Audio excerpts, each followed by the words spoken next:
Chinese President Xi Jinping attended the summit for the first time since he took office. He met with U.S. President Barack Obama for a so-called sidelines meeting, and the two leaders discussed economic and regional issues, and they agreed to deepen China-U.S. cooperation and relations. For more details, CCTV's Wang joins us live now from St. Petersburg with more. Guan.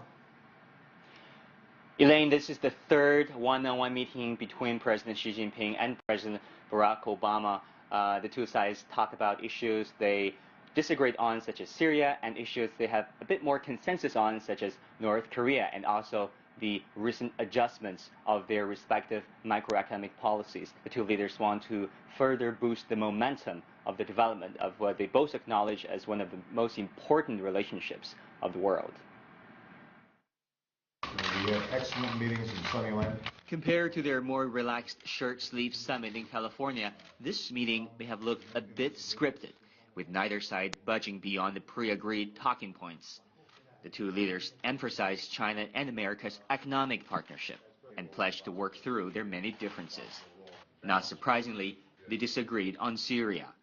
While Obama continued to make his case for a strike, President Xi told Obama that the Syrian crisis cannot be resolved by the use of force and urged Washington to, quote, have a second thought before action.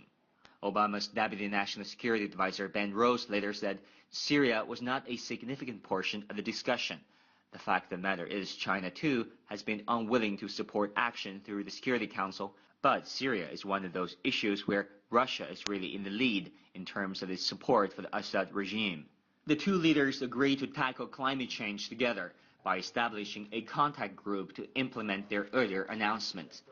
They had agreed to phase out the use of hydrofluorocarbons, also known as super greenhouse gas, which is commonly used for refrigeration and air conditioning. Xi and Obama also discussed the DPRK. A White House official told us that the U.S. believes, quote, China has been a cooperative partner in reducing tensions following Pyongyang's nuclear and missile tests earlier this year. Another official said the U.S. at this point doesn't support resumption of talks with Pyongyang for the sake of resumption of talks, not until the DPRK is truly serious about denuclearization. One question is what kind of a personal relationship have come out of all the meetings between Xi and Obama? Do they have a good chemistry or no chemistry or something else? We throw the question to Obama's Deputy National Security Advisor Ben Rhodes earlier this afternoon, and also another senior White House official. They told us that they have a very cordial, very professional relationship that enables them to deal with this complex bilateral relationship, but they stopped short of calling it a personal relationship. And also, more broadly speaking, there's a sense that for all the deeply vested economic interests, the two leaders, the two countries are now willing to downplay their many differences on issues such as human rights and their different geopolitical calculations on issues such as Syria. Elaine. All right, CCTV's Wang Guan reporting live from St. Petersburg, Russia. Thank you. The G20 put a spotlight on some of the divisions among the various leaders. As we've been reporting, the Syrian issue is one of the hottest topics to be discussed during the summit. The UN has yet to release the results of its investigation of alleged chemical weapons attacks. For more, let's go to CCTV's Wang Guan, who joins us live from St. Petersburg. Guan. Elaine, this is perhaps the first time where a G20 summit is not dominated by immediate measures to find global financial crises. However, this summit has been so far dominated by division among member countries over Syria. U.S. President Obama has been trying very hard to sell his Syria plan. However, some believe his plan only raises more questions than answers. A former top United Nations official told me earlier that why he believes Obama's plan lacks legitimacy and could even be based on questionable intelligence. 10 years ago, Hans Blix was the chief of the United Nations Weapons Inspection Commission that searched for weapons of mass destruction in Iraq, and he found nothing. Blix's conclusion contradicted claims of former U.S. President George W. Bush, whose administration declared war on Iraq on the grounds that the Iraqi leader Saddam Hussein had secretly stockpiled such weapons. Blix accused the U.S. government of exaggerating the Iraqi threat, challenging the legitimacy of the U.S. invasion. A decade later, the White House is citing chemical weapons used by Syria as grounds for launching an attack. Could U.S. intelligence be wrong again? who actually used chemical weapons in Syria. We sat down with Hans Blix on the sidelines of the G20 summit. So, Mr. Blix, who, in your opinion, was more likely to have used the chemical weapons, the Assad regime or the opposition? I think that the argument that has been used on a very large scale points to an army having done it, a big organization, rather than their rebels. But it's conceivable that rebels have used it on a smaller scale. To produce sarin is not an impossibility. We remember that in the subway of Tokyo many years ago, a religious sect who killed a lot of people by using sarin. So it's not beyond the means of also smaller organizations. White House has cited alleged evidence provided by the U.S. and Israeli intelligence communities.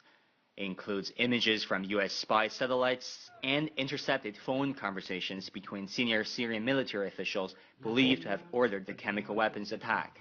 Well, looked at from a distance, I give very little value to such evidence. I remember when Foreign Minister Colin Powell sat in the Security Council and he played to us intercepted telephone messages. And they were phony. They didn't have anything to do with weapons of mass destruction. It could well be that in this case it was authentic, but I don't think that's much of evidence to place before the Security Council.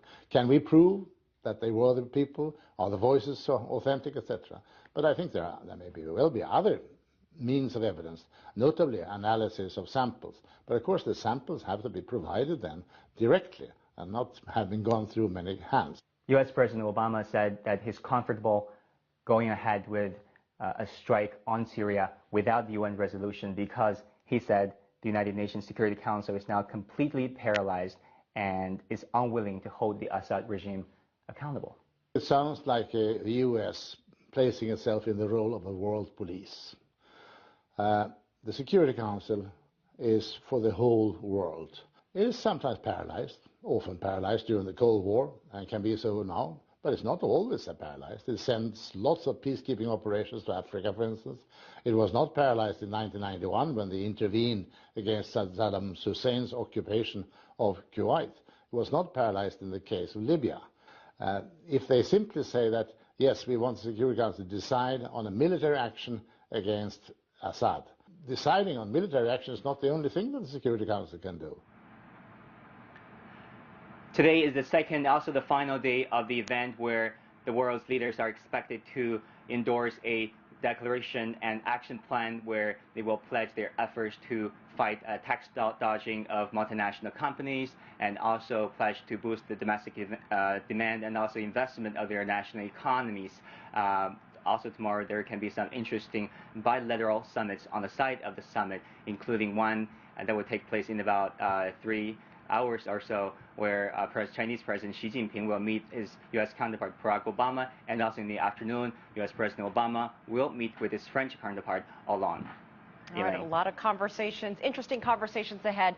Wang, thank you for that report from St. Petersburg. Here in Washington, U.S. politicians have been receiving more briefings on the case for attacking Syria.